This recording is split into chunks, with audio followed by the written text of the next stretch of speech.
the design of planned attacks on buildings inside the U.S. and how operatives were directed to carry them out. That is valuable information for those of us who have the responsibility to protect the American people.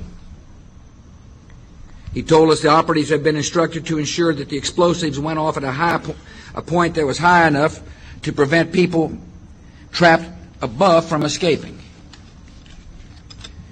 He gave us information that helped uncover Al-Qaeda cells' efforts to obtain biological weapons.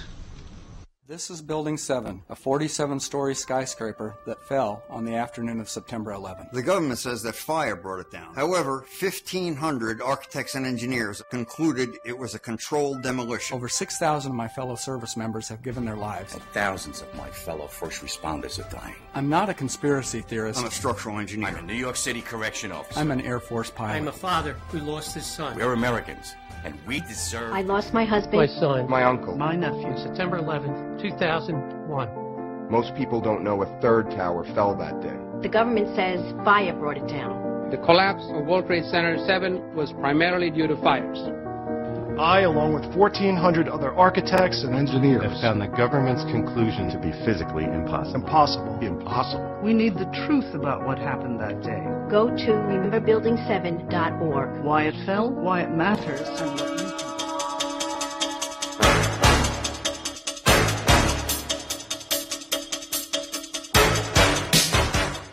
He told her he would capture it not with weapons and armies, but by creating a new religion and transforming the Roman Empire into the Holy Roman Empire.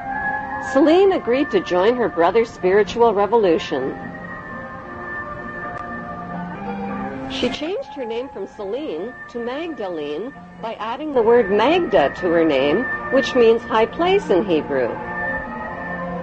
Jesus Caesarion also searched for and found his two half-brothers, one of whom was Celine's twin. His nickname was Thomas Didymus, which means twin in Greek and Hebrew. 17 years after her suicide, Cleopatra's 4 children were all reunited again. Why are the pages of the Bible silent about where Jesus was and what he did for 17 years from the age of 13 to 30? Perhaps the most unusual legend of the missing years recounts a journey that would have taken Jesus thousands of miles from Nazareth. He would have traveled across 2 seas to England, a land whose history would become intertwined with Christian mythology. To this day, in southern England, in Cornwall, villagers speak of Jesus having once walked here. Beneath these rolling meadows, the earth is laced with tin. 2,000 years ago, the story goes, the gospel character Joseph of Arimathea came to England to trade for the precious metal. And according to the legend, he brought with him his nephew, Jesus of Nazareth. At that time, ancient England was inhabited by the pagan Celts. Their religious leaders, the Druids, believed they were descended from a divine being. They also believed in an immortal soul. Some people in these valleys speculate that the Druids adapted their pagan religion to Christianity, not because they had heard stories of the Messiah, but because they had seen him. However, most scholars believe that it was the conquering Romans who arrived 2 centuries later who would convert the Druids to Christianity by persuasion and genocide. Since they were first found in a desert cave in 1947, the Dead Sea Scrolls have fueled speculation about the life of Jesus. Was he a member of the religious community which wrote the scrolls? They were found at Qumran, an easy walk from the very spot where it is said Jesus was baptized by John. The scrolls detail the beliefs of a Jewish sect called the Essenes, a group that flourished during the lifetime of Jesus. The beliefs of the Essenes often seem to mirror the teachings of Jesus. The zealots.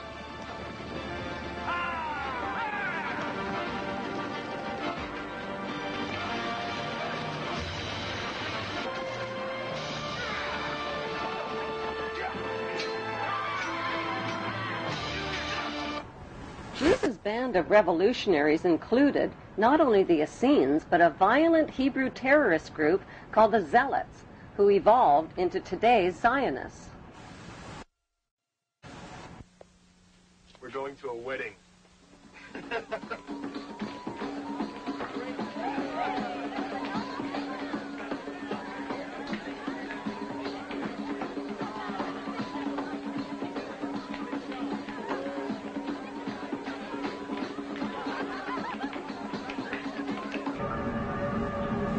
There is speculation that Jesus married his half-sister, Mary Magdalene. The Bible describes a wedding party in which Jesus uses his godly powers to magically turn water into wine for the party guests. Why did the Bible fail to name the names of the bride and groom at the wedding party? Is it because the names of the bride and groom were Jesus and Mary Magdalene? Since Jesus Caesarean learned the art of healing and meditation in India, and since he was provided with a foot support to stand on the cross, and since he was taken down from the cross after only 6 hours, and since he was treated with expensive royal healing oils, did he survive the wounds of his crucifixion?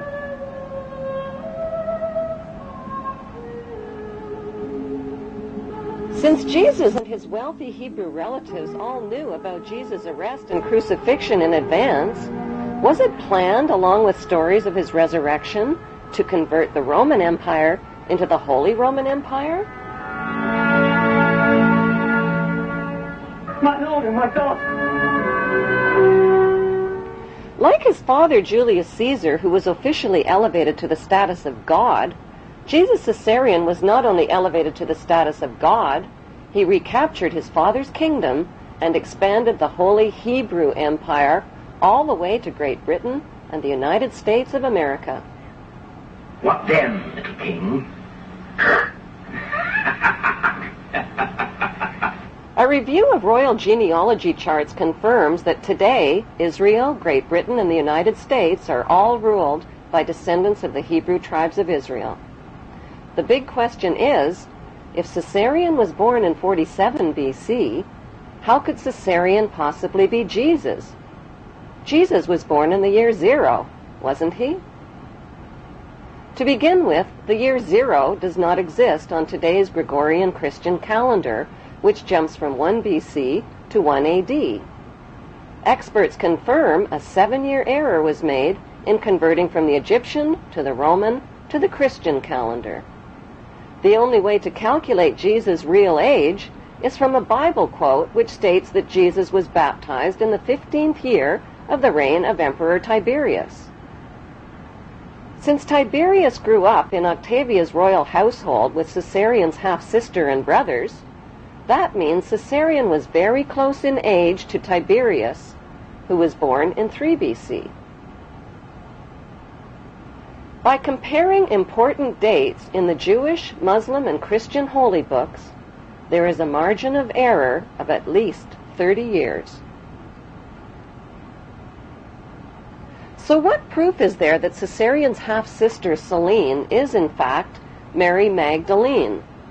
They were both wealthy, they both shared the same names, they were both Hebrew, and they both lived in the same place at the same time under the same Roman rulers.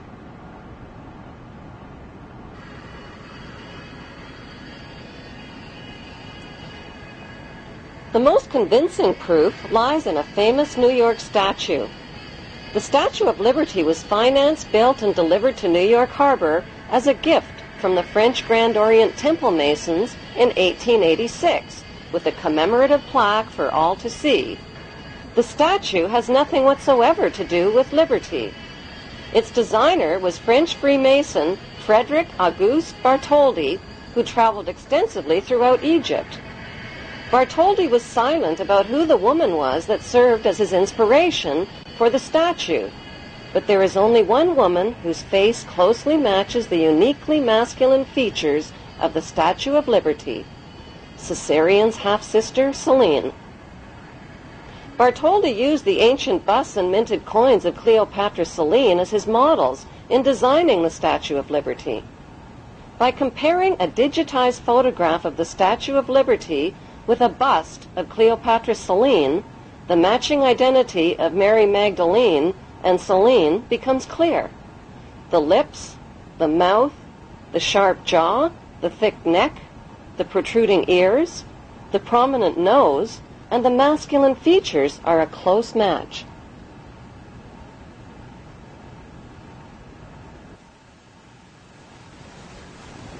An ancient minted coin of Cleopatra Selene reveals that even her hairstyle and hair tie ribbons are an identical match with the Statue of Liberty's hairstyle and ribbons. The Statue of Liberty was intentionally designed to appear pregnant beneath the folds of her robe. The implication is that Mary Magdalene had children. Their names were Tamar and Jesus the Justice, whom the Merovingians, British royalty, and elite brotherhood of Freemasons claimed to be descendants of.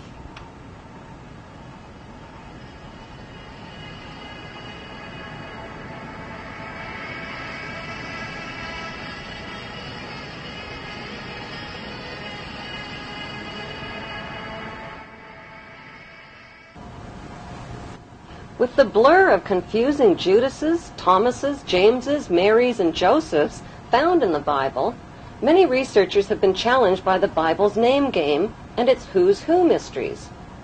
One way of decoding the Bible is to profile the main cast of characters and create a royal genealogy chart. The connection between the lives of the main Bible characters and the lives of real, historical figures line up like answers in a crossword puzzle. Far from being poor and uneducated, Jesus' inner circle of family and disciples were well-educated and well-off descendants of royalty. The disciple called Nicodemus of Bethany was in